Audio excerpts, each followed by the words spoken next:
All right, so the last video was over translations. This video is going to be over stretches and compressions, which is another word for scaling, as you see up here. Stretches and compressions just means that the graph is going to get bigger or smaller, okay?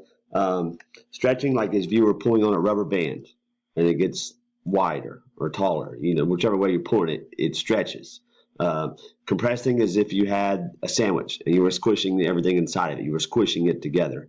That would be making it smaller. All right. So compression makes smaller. Stretching makes an object bigger. All right. So now we're going to go over how do we change the equations to stretch or compress a graph. All right. Stretching and compression happens when you are multiplying or dividing. Remember, translations from the last video happened when you were adding or subtracting numbers somewhere. Multiplying and dividing is going to stretch or compress the graph, right? And same rules apply. If you're multiplying or dividing outside the parentheses, outside the grouping symbols, it's going to be a vertical change. If it's inside the parentheses or grouping symbols, then it'll be a horizontal change, okay? All right, so let's go over the first one. Here, our parent function in this case is the absolute value of x, which over here it says ABS, parentheses x. But the actual way you would write with mathematical symbols would be these bars, okay? Absolute value of x. Okay, that's going to be our parent function for this example, all right? And then I put two more letters or parameters inside the equation here. I got A in front, outside the grouping symbol, and B inside the grouping symbol. So any changes to B is going to affect it horizontally. Any changes to A, going to affect it vertically, okay? Let's see what happens when we change the A value.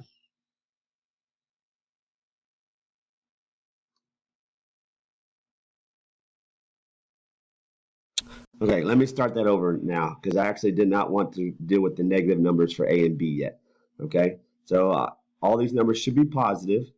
As you can see, as A changes, the graph gets skinnier or fatter depending on what the value of A is. Okay, let's look at, let's say A happens to be 2.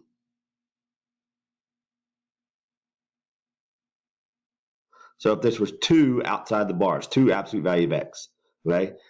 You can see that the graph got vertically stretched by 2, which means all the y values got multiplied by 2. They're twice as high as they were before. All right, it stretched it out double, in other words.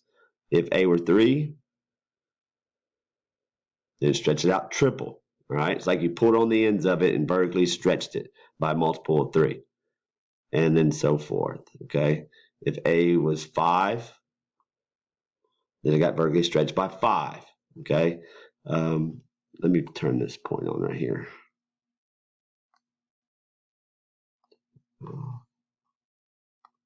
You can see those 2 points had the same x value, but this y value is 5 times of that one because the graph was vertically stretched by 5. It's 5 times as big, 5 times stretched out. You can say it that way. Okay, so multiplying a number by more than 1 outside the parentheses here, A is outside, is going to vertically stretch it. So how do I vertically compress it? Like if I were squishing it down like a trash compactor. Well, that happens when the number is less than 1. So like here, if A is a half, 0.5, that's going to be a vertical compression by 1/2. It's half as big. It's like you compressed it down, okay? All right, so there's your vertical stretches and compressions. Now let's go over the horizontal stretches and compressions. Now remember, that's going to be by changing the value of B, we will horizontally stretch or compress it, okay? And it's going to be backwards. The bigger the number, the more horizontally compressed it is, like you were on the left and right edges of this graph and you just squished it together. Bigger the number, more horizontally compressed it gets. Okay? Smaller the number, the more stretched out it gets. Okay? Turn this off. There. Now you can see this value got stretched out double when B was a half. B is a half right here.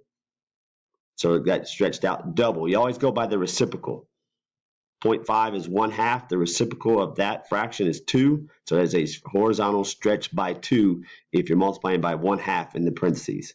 If you're multiplying by 1/4 in the parentheses, so let's say B was a 4th. Oops.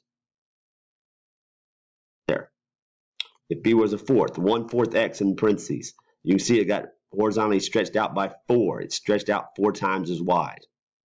Okay, so there's your horizontal stretches and compressions. Just remember, horizontal works backwards from what you used to, and you got to look at the reciprocal, okay, to figure out the factor of what it's stretched or compressed by. Okay. All right, now let's handle reflections. Reflections are going to happen whenever you multiply or divide by a negative number somewhere. So let me change these values on my sliders here. All right, so multiplying by a negative is going to be some reflection somehow. Okay, same rules apply. If you multiply by negative outside the grouping symbols, it's a vertical reflection. If you multiply inside the parentheses or grouping symbols by a negative, it's going to be a horizontal reflection. So let's look what happens here when a becomes negative. Let's just do a simple one, -1.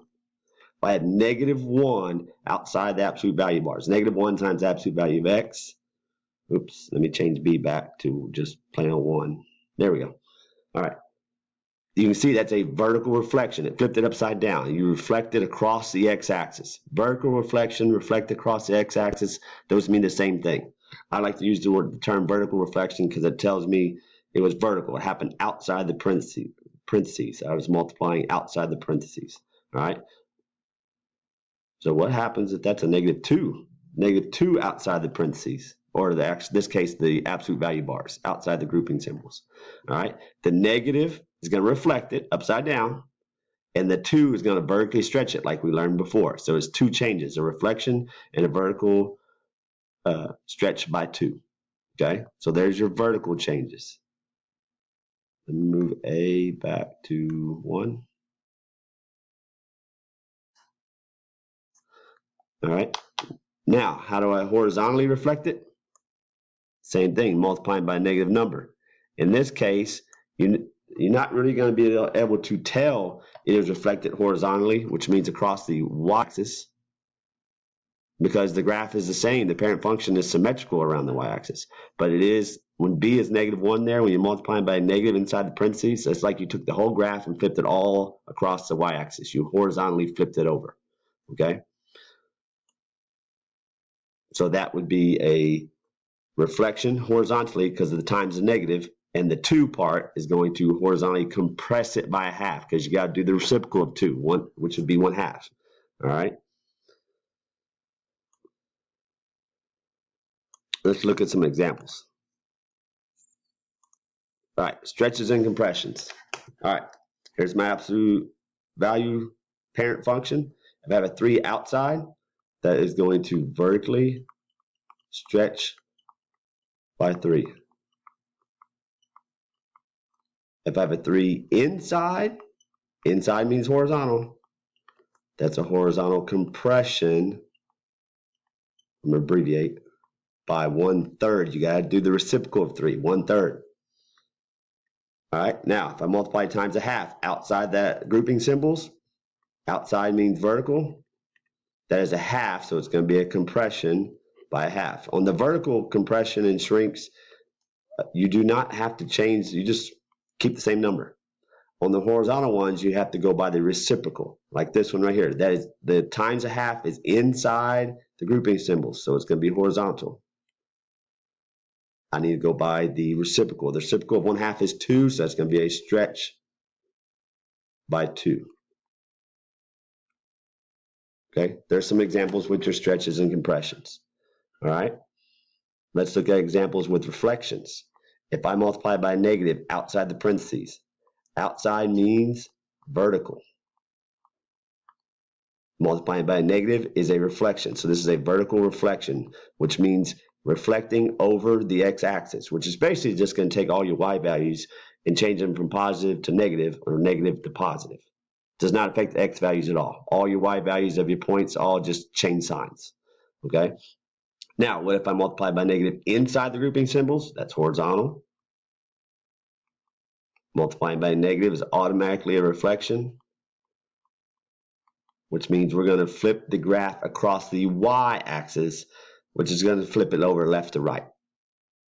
which would mean all your x values then would change signs this time. All the x's that were positive are now negative, and all the ones that were negative are now positive. And that's some examples of your stretches, compressions, and reflections. You can see more examples on the Google Doc that I have shared with y'all, and I'll see you later.